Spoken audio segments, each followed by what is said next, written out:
ओम नमः शिवाय। हर हर महादेव। आज फागुन माह के शुक्ल पक्ष की चतुर्थी तिथि और शनिवार है। चतुर्थी का दिन शुक्ल पक्ष का हो या कृष्ण पक्ष का हो, भगवान गणेश जी को समर्पित है। इस दिन पूजा अर्चना करके गणेश जी को नियमित व्रत रखने से जीवन में आने वाले सारे विघ्नों से छुटकारा मिलता है और रुके हुए कार्य पूर्ण सुचारू रूप से चल पड़ते हैं। तो विनायक चौथ का व्रत शुक्ल पक्ष में आता है और संकष्टी चतुर्थी का व्रत कृष्ण पक्ष में आता है। इन दोनों में फर्क इतना है कि कृष्ण पक्ष का जो चतुर्थी तिथि आती है उस दिन चंद्रमा देखकर विधिवत पूजा अर्चना करने के बाद में व्रत का पारण किया जाता है और विनायक चतुर्थी में चंद्रमा के दर्शन निषेध माने गए हैं। तो अंत में गणेश जी की प्रतिमा के सामने बैठकर पूजा अर्चना करें और भगवान को भोग लगाएं और विनायक चौथ की कथा सुनें और फिर दोपहर के बाद अपने व्रत का पारण कर लें। तो अब शुभारंभ करते हैं आज की कथा का। बोलिए गणेश जी महाराज की जय हो। भगवान गणेश की कहानी। बोलिए गजानन गणेश की जय हो। किसी गांव में एक ब्राह्मण ब्राह्मणी रहते थे। उनका एक बेटा भी था। ब्राह्मण ब्राह्मणी का बेटा गणेश जी का परम भक्त था। दिन रात बस गणेश जी की सेवा में लगा रहता था। घर का कोई भी काम नहीं करता। इस बात से ब्राह्मण ब्राह्मणी बड़े दुखी रहते थे और सारा दिन लड़ते रहते। कहते घर का भी कुछ काम कर लिया कर, क्या सारा दिन इस पूजा पाठ में लगा रहता है, क्या मिलता है तुझे इससे। इस बात को लेकर उनके घर में रोज झगड़ा होता। रोज रोज के लड़ाई झगड़े से एक दिन लड़का बहुत दुखी हुआ और गणेश जी का नाम लेकर घर से निकल गया। सोचने लगा आज तो गणेश जी से मिलकर ही घर आऊँगा और पूछूंगा कि आप मेरी पूजा पाठ का फल मुझे कब दोगे। तो लड़का जय श्री गणेश बोलते बोलते बस चला जा रहा था। तो चलते चलते जंगल में घुस गया। वहाँ भी जाकर जब डर लगता तो गणेश जी को पुकारने लगता, लेकिन वहाँ पर तो जंगली जानवर थे। लड़का बहुत डर रहा था और जोर जोर से रोने लगा। रोते रोते जय श्री गणेश बहुत जोर से बोलने लगा। तो गणेश जी का सिंहासन डोला और रिद्धि सीधी कहने लगी, महाराज लगता है कोई आपका सच्चा भक्त सच्चे मन से आपको बुला रहा है। लगता है वह किसी मुसीबत में है, किसी कष्ट में है, आपको उसकी रक्षा करनी चाहिए। तो गणेश जी ने एक बूढ़े ब्राह्मण का भेष बनाया और उस लड़के के पास आए और उससे आकर पूछा, तुम रो क्यों रहे हो और तुम इस घने जंगल में क्या कर रहे हो। तब वह लड़का कहने लगा कि मैं तो गणेश जी से मिलने जा रहा हूँ, लेकिन गणेश जी की मैं मिलते ही नहीं हूँ। इतनी देर हो गई मुझे बुलाते बुलाते। क्या आपको पता है कि गणेश भगवान कहाँ रहते हैं। तो ब्राह्मण भेषधारी गणेश जी बोले कि तुम अपने घर चले जाओ, नहीं तो इस घने जंगल में तुम्हें शेर चीते भालू खा जाएंगे। लेकिन वह लड़का कहने लगा कि मैं नहीं चाहे कुछ भी हो जाए, आज मैं तो गणेश जी से मिलकर ही जाऊंगा।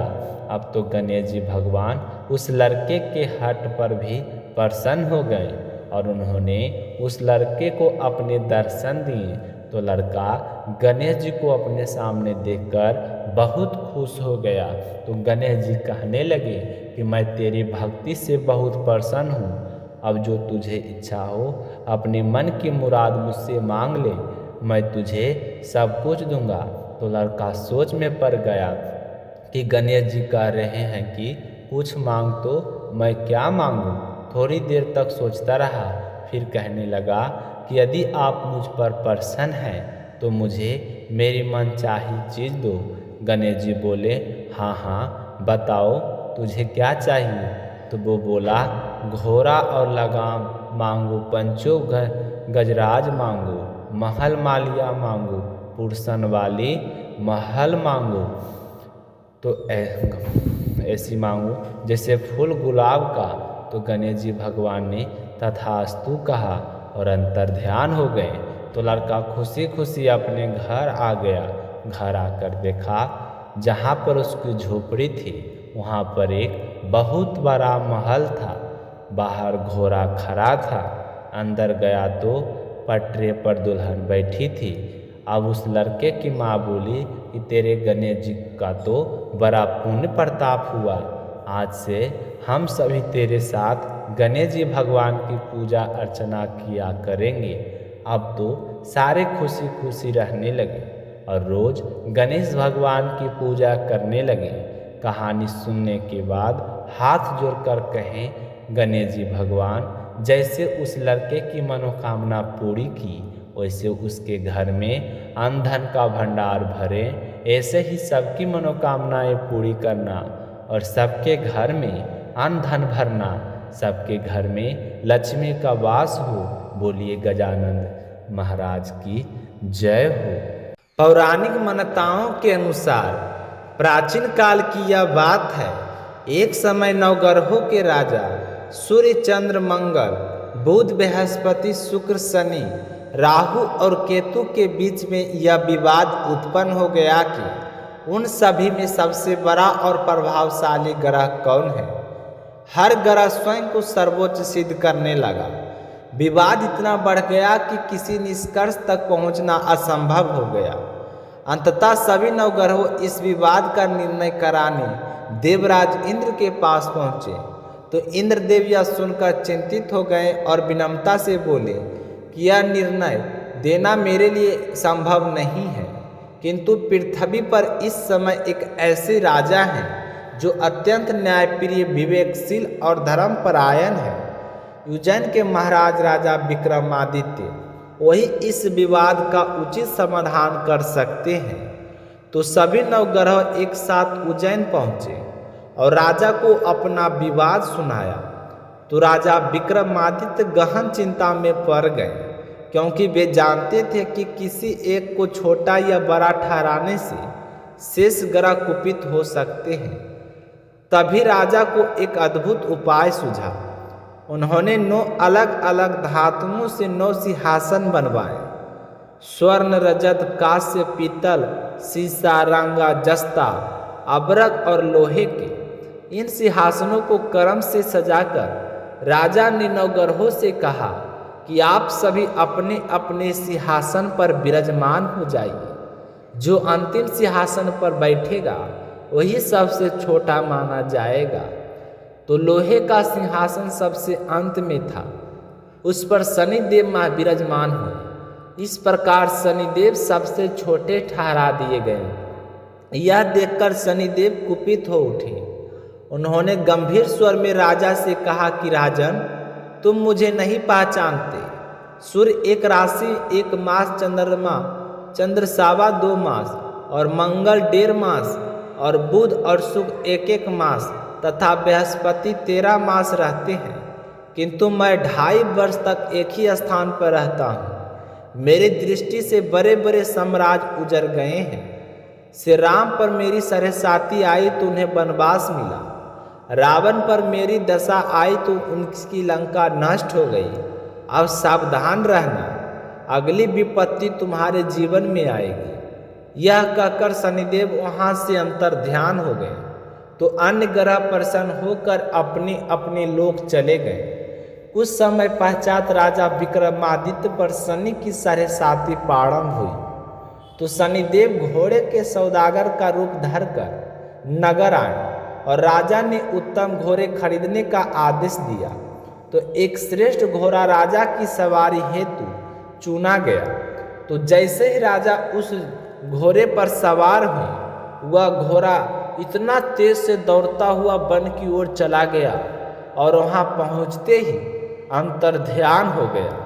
तो राजा भूखे प्यासे भटकते रहे। एक ग्वाले ने दया कर उन्हें जल पिलाया। तो प्रसन्न होकर राजा ने उसे अपनी अंगूठी दे दी और स्वयं के उज्जैन निवासी बीका बताकर नगर की ओर चल दिए।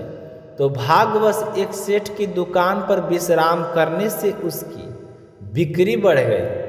तो सेठ ने उन्हें अपने घर ठहराया, परंतु दुर्भाग्यवश एक हार गायब हो गया और संदेश राजा पर गया।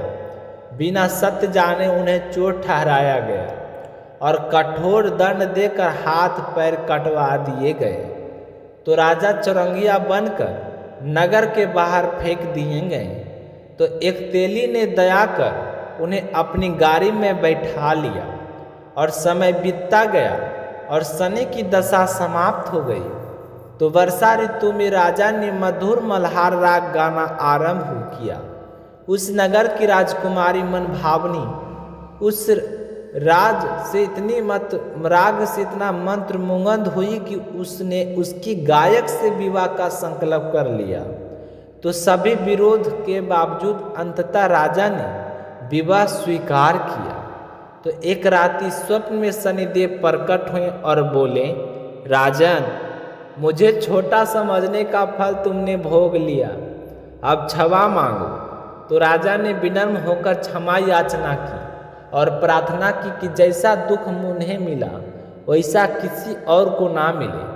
सो शनिदेव प्रसन्न हुए और वरदान दिया कि जो मेरी कथा को सुनेगा, शनिवार का व्रत करेगा, मेरा ध्यान करेगा और चींटियों को आटा डालेगा, उससे मेरी दशा में भी कष्ट नहीं होगा। तो क्षण मात्र में राजा के हाथ पैर लौट आए। प्रातः राजकुमारी ने राजा को पूर्ण अंगों सहित देखा तो चकित रह गई। तो राजा ने अपना वास्तविक परिचय दिया। वे उज्जैन के सम्राट विक्रमादित्य हैं। तो नगर में आनंद छा गया। राजा ने घोषणा की कि मैंने शनिदेव को छोटा समझा था, परंतु वास्तव में वही सबसे बड़े और न्यायकारी हैं। तभी से राज्य में शनिवार व्रत और शनि पूजा का प्रचलन आरंभ हुआ। तो प्रजा सुख शांति और समृद्धि से जीवन बिताने लगी। कोई भी श्रद्धा से शनिदेव की यह कथा सुनता या पढ़ता है तो उसके समस्त दुख दूर होते हैं और जीवन में स्थिरता आती है। तो प्रेम से बोलिए शनिदेव महाराज की जय हो।